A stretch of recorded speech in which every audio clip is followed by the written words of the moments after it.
This video demonstrates step-by-step termination instructions for the AFL FASTSC connector on 900 micron fiber cable.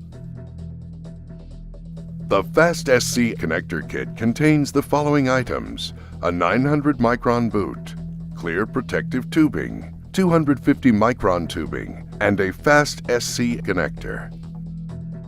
A separate boot kit is available for 2 and 3 mm terminations.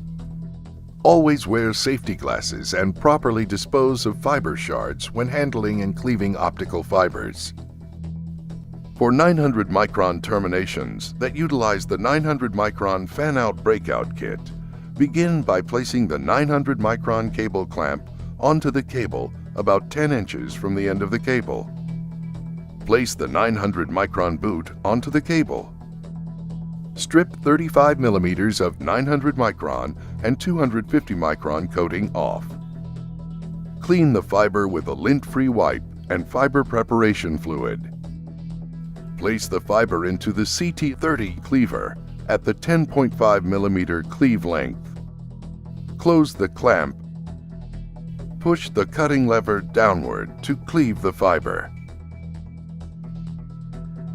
Next, take the FASTSC connector and squeeze the top and bottom of the wedge to ensure that it is engaged.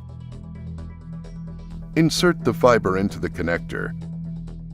Create a slight bend to maintain contact. Release the wedge clip by squeezing both sides and remove the wedge clip. Now, push the boot onto the connector body, and the termination is complete.